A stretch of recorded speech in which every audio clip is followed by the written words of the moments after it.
Ila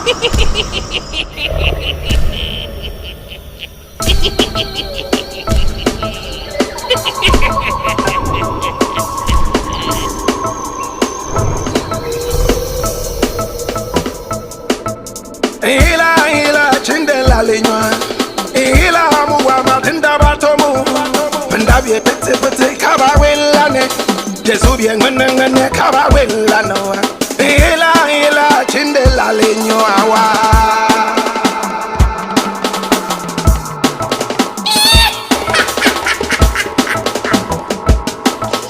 ila chindela lenywa ila muwa matinda batomu pendabye pete kabawelane Jesu bien ngene kabawelano ila chindela lenywa wa.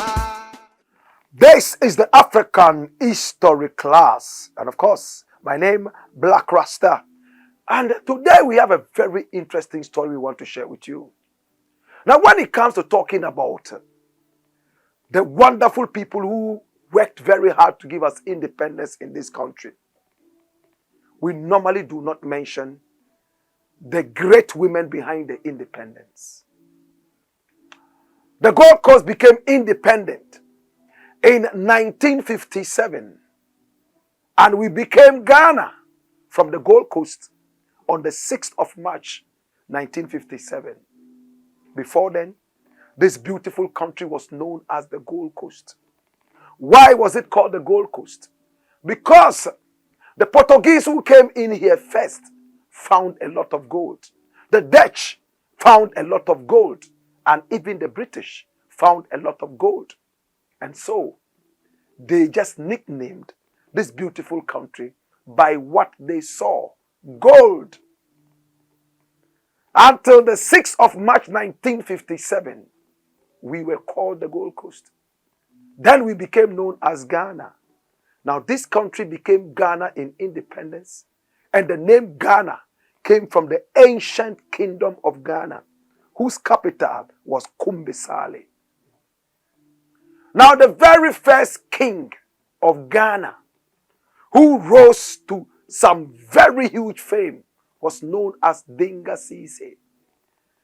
It was an ancient kingdom that became so huge. That kingdom taught a lot to the rest of the world, including architecture and, of course, blacksmithing. Now, Ghana also means the blacksmith. In what language do we say Ghana means blacksmith? In the language of the Soninke people, Ghana means the blacksmith. Why did they decide to name that ancient kingdom Ghana? Ghana also means the king. Not just any king, but the warrior king. It was a title that was reserved for the great kings of that ancient empire known as Ghana. But in the Soninke language, Ghana also means blacksmith. The Ghana Empire taught blacksmithing to a huge chunk of the African continent as it stands today, including the smelting of copper and such other wonderful minerals as gold. So this beautiful country in independence, on the 6th day of March in 1957, got known as Ghana. Some others suggested that it should rather be called Akan land. But the bluff of J.B. Dankwa, one of the so-called Big Six, in the days of Kwame Nkrumah, striving for the independence of this country, did not work. So Kwame Nkrumah decided that it would rather be known as Ghana. Ghana also means riches from the Arabic language, Ganiyu. So you see, this country has a very powerful history in terms of its nomenclature, in terms of its naming. Who were the people who gave us independence? Everybody would mention Kwame Nkrumah. Some of them would also mention the Big Six, J.B. Dankwa, Pawuli, Akwaje, Akufo-Addo, and the rest of them. Not many will remember the wonderful women who also gave us independence. Today we are looking at one of those wonderful women. And if you permit me, I would like to welcome into the Hall of Fame this great black woman who was born in December 1918. A great-granddaughter of the great King Badu Bonsue, of the great Ahanta. She was born in Busia, near Diskof. Now, when we talk about Busia, a lot of people will remember elephantiasis. There was a time, the area known as Busia today in the western region of Ghana was rife with elephantiasis, what some people would call filariasis. That was where our heroine was born in December 1918, 9 years after the birth of Kwame Nkrumah in 1909. And who are we talking about today? Hannah Esi Badu Kudjoe. Hannah Esi Badu Kudjoe. In this class, we'll simply call her Hannah Kujo for short. Hannah Kujo was born in December 1918, and she was born in Busia. She was born to Mr. and Mrs. Peter Datson of Busia. At a very young age, she loved to go to school. But the rest of her siblings were not allowed to go to school. It was a time people suspected that allowing their children to go to the white man's school would have them have brainwashed education. So they refused to take their children to school. They had 10 children in all, Mr. and Mrs. Peter Datson. 10 children. And our heroine for today, Hannah Kujo, was the youngest. She would cry night and day to be allowed to go to school. They finally agreed that they would let her go to the Busia Methodist School. And then she started school. She would return home singing all the wonderful songs, including those ones that her parents feared she would learn. Songs like, Baba Black Sheep, have you any wool? Yes, kind master, 3 bags full. One for the master, one for the dame. None for the little boy who cries down the lane. And she'll continue. Ole, ole, down the lane. Ole, ole, down the lane. Busia Methodist School, and underlined Methodist. From Busia Methodist School, she proceeded to the 2nd D Methodist School, and where she completed school. Though very brilliant, she was unable to continue because her parents fell on bad days. Mr. and Mrs. Datson, no money. She decided that she would rather go and meet up with her brother, who was then in Takwa. While she was making plans to go there, she started learning dressmaking. And then she met a man who showed her so much love. He was called Esi Badu. They fell in love. They got married. The marriage was beautiful, but it didn't last long. It ended in divorce. It was at that point that our heroine for today, Hannah Kujo, decided that it was time to now move to Takwa to be with her brother by name E.K. Datson. She was the last born of the family, and most of the time in African families, the last born is the most pampered. Baby last, they would call you. When she arrived in Takwa, E.K. Datson was so happy to receive her. And there, she became the most popular dressmaker in Takwa. Everybody knew her because she brought some wonderful styles and designs from the western region and also from the capital, Accra, and even Cape Coast. Oh, wonderful. This was in 1947. But the same 1947, the Osagifo, Kwame Nkrumah, also came from his sojourn of England and America on the invitation of the great Pa Grant. How many of us remember Pa Grant? He was the main financier of the UGCC, United Gold Coast Convention.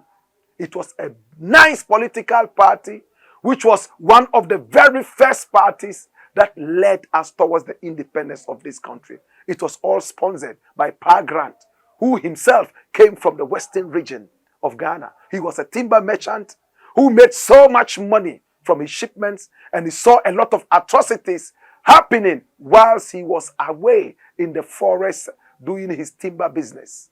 He was able to ship a lot of timber to and fro, in and out of this beautiful country. And he saw how expatriates, or better still, colonialists, maltreated the people of this wonderful country, the indigenous. He saw how many of them died whilst doing the timber business. Some of them got lost in the forest whilst working for the white man. And he was always looking for independence for this great nation. So together with some other people, they formed the party known as the UGCC. In fact, it was almost like a party of the bourgeoisie, what you will call the Tea Party.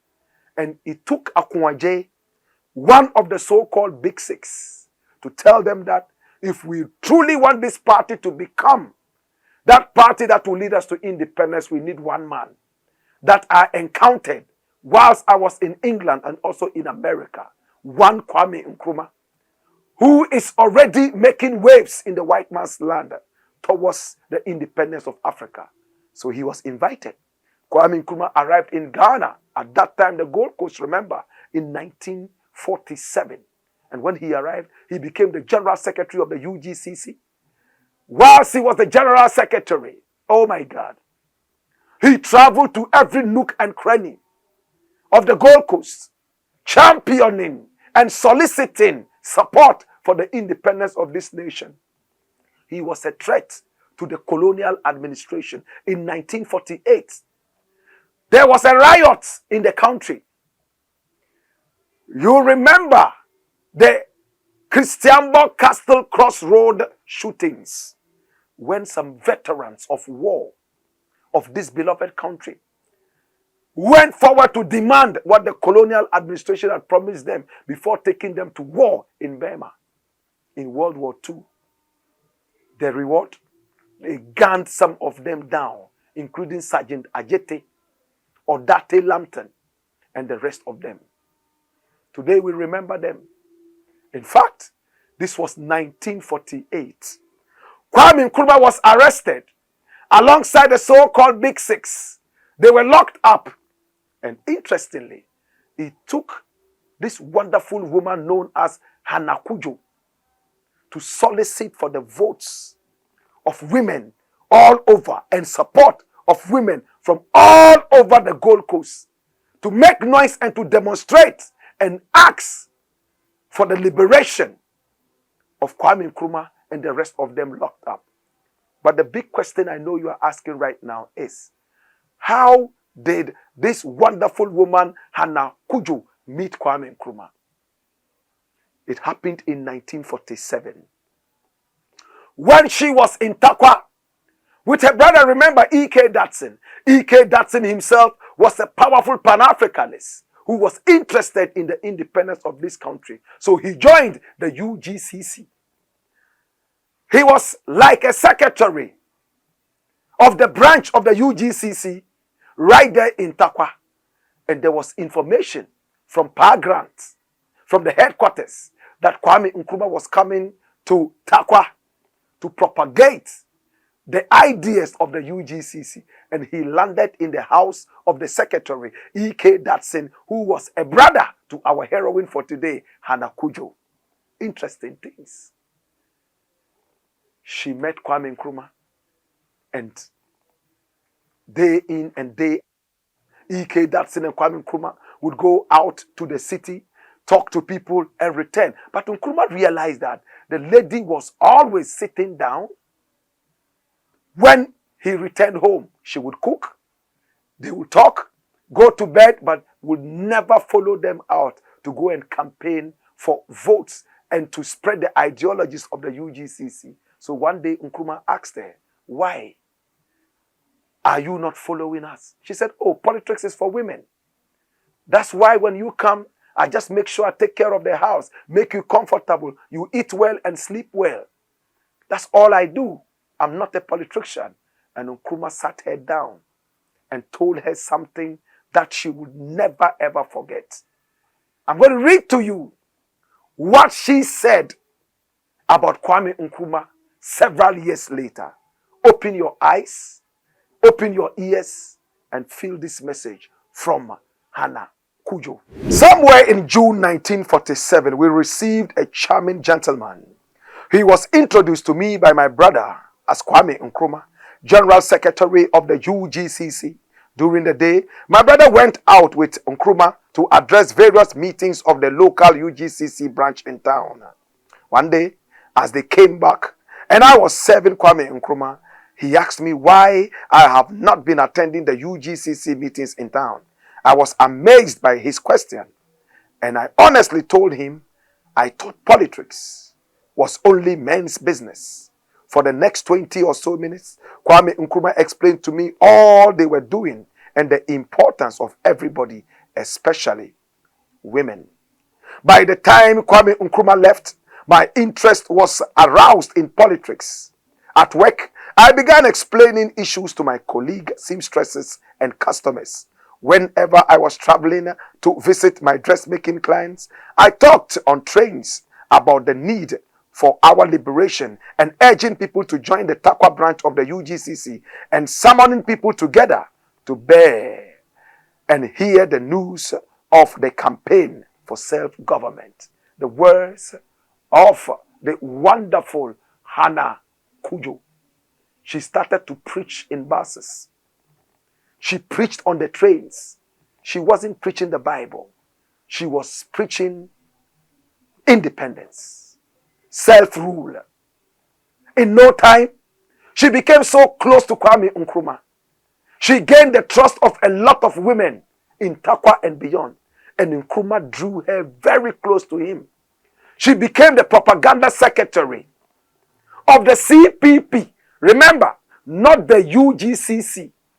Somewhere in 1949, 2 years after she first met Kwame Nkrumah, because Nkrumah himself broke away from the UGCC in 1948. How did it happen? Remember, I told you about how they were arrested after the riots and the killing of Sergeant Ajete and some of those wonderful veteran soldiers who went to demand what was rightfully promised to them.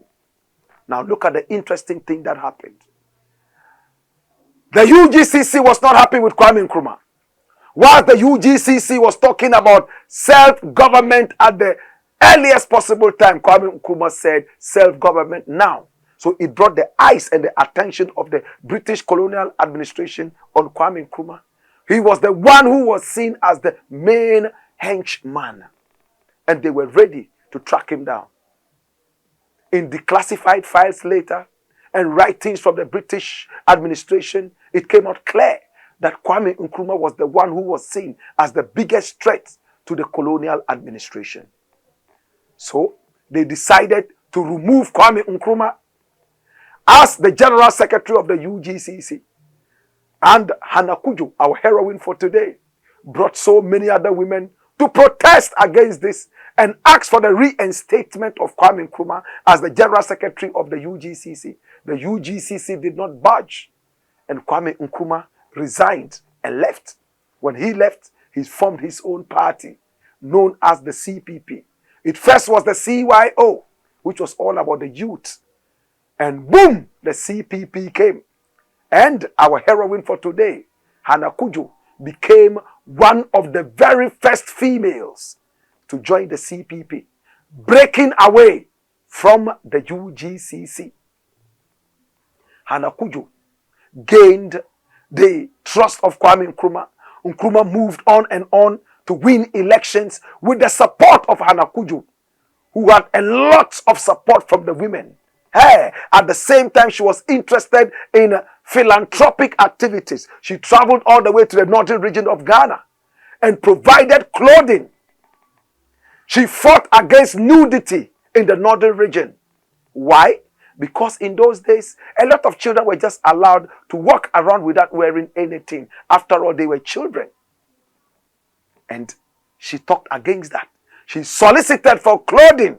Some of them used clothing from abroad, which she shipped all the way to the northern region and gave to hitherto nude walking little children. Kwame Nkrumah was not too happy about Hannah Kujo asking for support from donors from outside Ghana and outside Africa, and decided to clip her wings a little bit and ask her to relax on some of those things. But she continued with the philanthropism. She continued to go out there and talk to the women in the northern region, advocating that they boil their water before using that to bath their children. The people of the northern region, especially women, will remember this clearly. Hannah Esi Badu Kudjoe. She was the propaganda secretary of the CPP. She had all the women under control. She was most popular. The seamstress who became a full-fledged politician. She moved with Kwame Nkrumah from place to place. Oh, gathering votes. And when independence came in 1957, she was one of the happiest. Kwame Nkrumah acknowledged her work towards independence in some of his writings, and they moved from place to place, gathering and bringing the whole nation together. Today, I am most excited to be talking about this great black woman, a great-granddaughter of King Badu Bonsue of the Ahanta. Hannah Esi Badu Kudjoe. She got her Kudjoe from her husband, Esi Kudjoe, and she maintained that name even after she was divorced.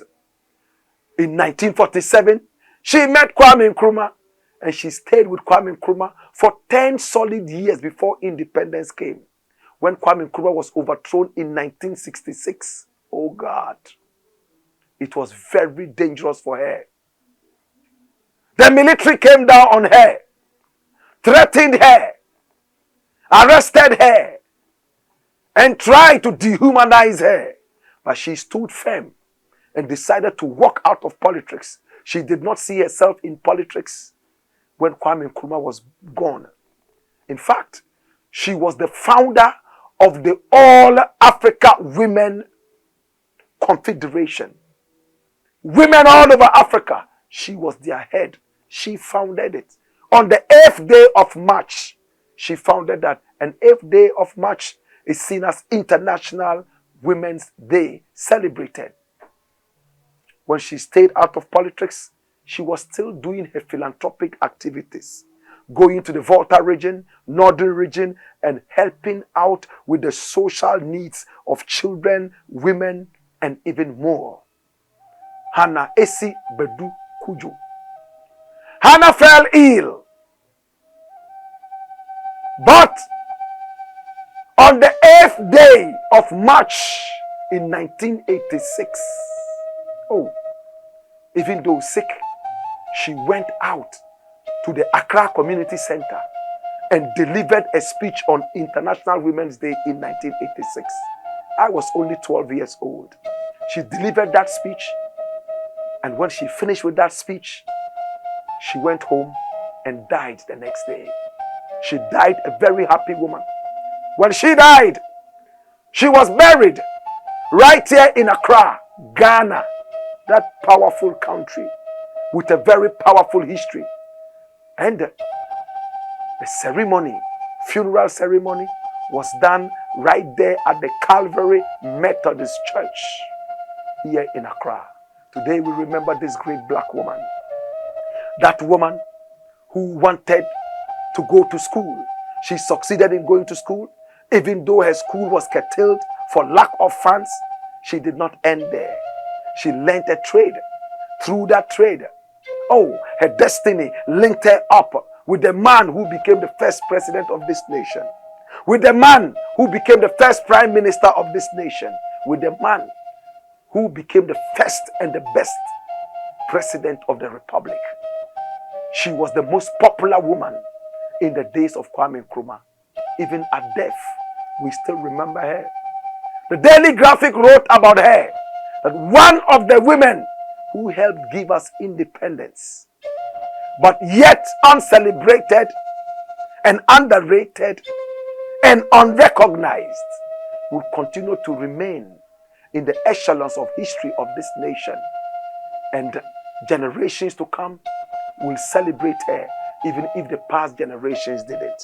Today we celebrate you, Hannah Esi Badu Kudjoe. Hannah Esi Badu Kudjoe. Hannah Esi Badu Kudjoe. Uni nyaminko. Uni nyaminko. Uni nyaminko. Minubeko. Minubeko wate. Minubeko. Aw mami. Mami misi waebiu. Mami waebiu. Uni nyaminko. Uni nyaminko. Uni nyaminko. Demilfa due. Due. Ni amane huno. Now the burden of knowledge. Now that you know, what would you do? Be anani ole mini obafe yenzunda kagane mezaka yine ye ai pabango bokaya nan fifi ayenya nukai na wo bana ehu ebe den misi bana ehu ebe ya bade lele ya njima singa be konne lele ya njima singa beri. In the burden of knowledge, how would the story of Hannah Esi Badu Kudjoe touch your life in contemporary times? How will the story of the life of Hannah Esi Badu Kudjoe impact your own life in contemporary times? It's been the Afreekan History Class. And my name, Black Rasta.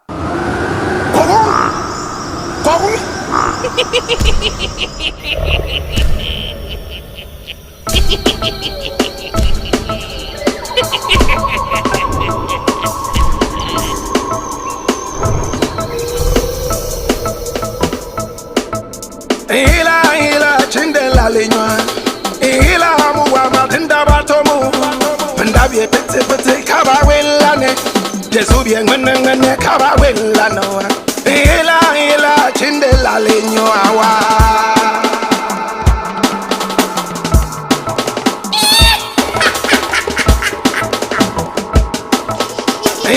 ila chindela lenywa ila muwa matinda batomu pendabi pete kaba welane Jesu bien ngene kaba welano ila chindela lenywa wa